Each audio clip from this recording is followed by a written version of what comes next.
सुख अंतर जगत आत्मा में है और सच्चे सदगुरु की शरण में जाने से मिलेगा। अरे सच्चा सदगुरु तो हमें कोई नहीं दिखाई पड़ रहा है। कपिल देव भगवान कहते मां क्षमा चाहता हूं, सच्चा सदगुरु नहीं दिखाई पड़े तो तुम्हारे दृष्टि में दोष है। यथा दृष्टि तथा सृष्टि, सावधानी से सुनो। जैसी दृष्टि वैसी दुनिया। चश्मा पहनते हो, कांच हरे रंग का रहेगा तो सफेद साड़ी हरी दिखाई पड़ेगी। वैसे तुम्हारी दृष्टि की कांच जैसी है वैसे दुनिया दिखाई पड़ेगी, सच वो नहीं है। तुम्हारी दृष्टि की कांच जब साफ होगी, अंतर जगत आत्मा में बैठे परमात्मा दिखाई पड़ेंगे। जहां देखोगे वही दिखाई पड़ेंगे।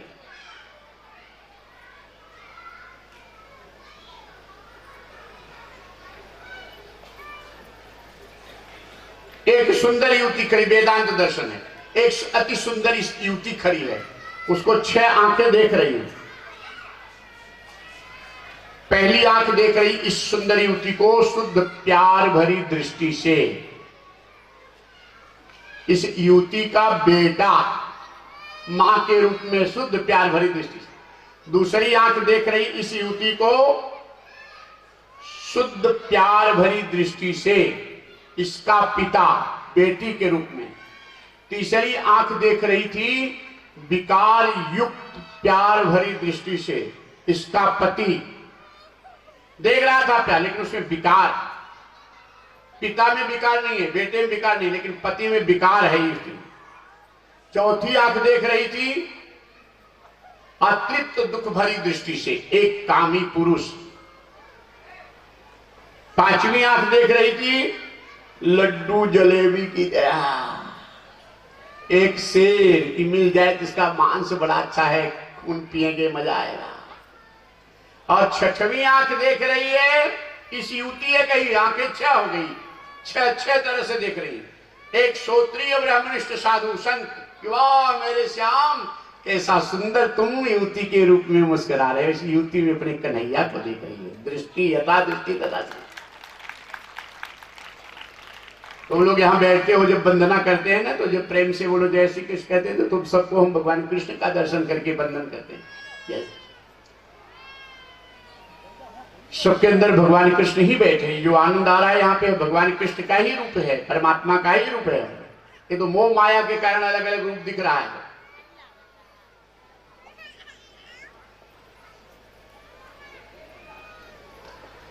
और दृष्टांत बता दे। एक पंडित जी कथा कह रहे थे और कथा में बताया कि अशोक वाटिका में सफेद रंग का फूल खिला था। पंडित जी जब चलने गए, जाने लगे, तो रास्ते में हनुमान जी आके प्रणाम किए, जय श्री राम। पंडित जी कहे जय श्री राम, आपका परिचय कहें मैं हनुमान जी। पंडित जी के नेत्रों से प्रेम आंसू आए कि बजरंगबली आपने मुझे दर्शन दिया, मेरा जीवन धन्य हो गया। हनुमान जी कहे महाराज हमारी कथा में भी हनुमान जी आते हैं, आप लोग भले दर्शन न करें लेकिन हनुमान जी के दर्शन का फल पड़ता है। आप लोगों को दृष्टि हनुमान जी की पड़ती है। यहाँ सारे तीर्थ आते हैं, सारे देवता आते हैं, ऋषि मुनि महात्मा आते हैं। यहाँ आकर के खाली यहाँ व्यासपीठ को वंदन प्रणाम और श्रोताओं को एक दूसरे को नमन कर लो, इतने से भी उद्धार कथा सुनने का अनंत फल है।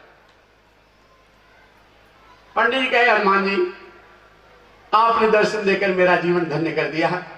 हनुमान जी कहे महाराज आपकी कथा सुन रहा था मैं, एक संशय हो गया है, समाधान के लिए अनुमति चाहता हूं। हाँ हाँ पूछ लो। हनुमान जी कहे आपने अशोक वाटिका में सफेद रंग के फूल का वर्णन किया, मैं कथा में गया था, मैं स्वयं अशोक वाटिका में गया था, वहां सब लाल रंग के फूल खिले थे महाराज।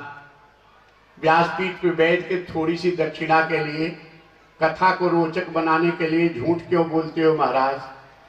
पंडित जी कहे अगर आज बजरंगबली ना होते ना, अब तक पटकी पटका हो गया था। पटकी पटका समझ रहे ना।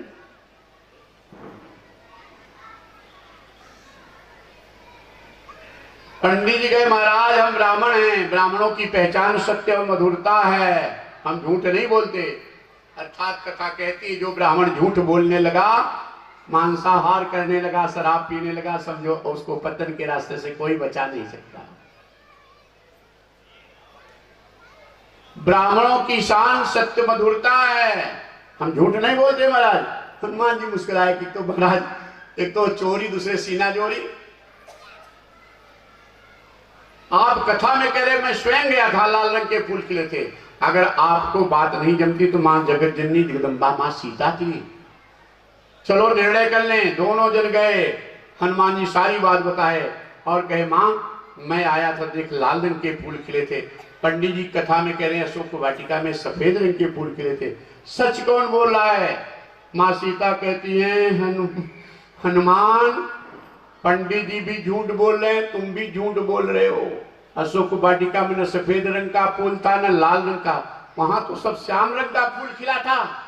हनुमान जी कहे बाह माते मैं नहीं जानता था कि तू भी झूठ बोलेगी। मुकदमा प्रभु राम के पास पहुंच गया, सारी बात बताए। भगवान राम कहे तीनों सच कह रहे हो। हनुमान जी कहे क्षमा चाहता हूं, भक्तों का दरबार नहीं है, पंचायत है, एक निर्णय दो। भगवान राम कहे तीनों जन सच कह रहे हो। पंडित जी हमारे ध्यान चिंतन में भक्ति भजन में रमे हुए हैं, इनकी दृष्टि निर्मल हो गई है और निर्मल दृष्टि से अशोक वाटिका का दर्शन करते हुए कथा कह रहे हैं, इसलिए इनको सफेद रंग के फूल दिखाई पड़े। हनुमान जी जब तुम गए थे, हनुमान जी जब तुम गए थे उस समय अशोक रावण का अत्याचार देखकर तुम्हें क्रोध आ गया था। इतने में तो हनुमान जी आग बबूले हुए। हाँ प्रभु, इतना क्रोध आ गया था कि आपका आदेश नहीं था, नहीं तो उसी समय रावण को मार डालता, लंका को समुद्र में डुबाकर मां सीता को लेके आता। इतना क्रोध आ गया था। भगवान राम मुस्कुराए कि हनुमान जी क्रोध का रंग लाल होता है, इसलिए तुमको लाल रंग के फूल दिखाई पड़े। और सीता जी मेरे स्वरूप को अपने नयनों में सदा बसाई रहती थी, इसलिए सीता जी को श्याम रंग के फूल दिखाई पड़े। यथा दृष्टि तथा सृष्टि। दृष्टि कैसे बदलेगी? ऐसे कथा कहते सुनते सुनते गुरु सेवा संत सेवा सत्संग, ये दृष्टि बदल जाएगी। अब यहाँ कई लोग बैठे हुए शराब और मांसाहार करने वाले का विचार डगमगा गया कि गलत है, गलत है। कम से कम छोड़ो ना छोड़ो इतना तो समझ लिए कि गलत है। हम लोग थोड़ा ज्यादा गलत कर रहे हैं, इतना तो यहाँ समझ लिए। मैं देख रहा हूँ यहाँ से कई लोग बैठे हैं, मन में आ गया ये गलत है, ये गलत है। कभी ना कभी ये मन आएगा, धक्का देकर छुड़वा देगा तुम।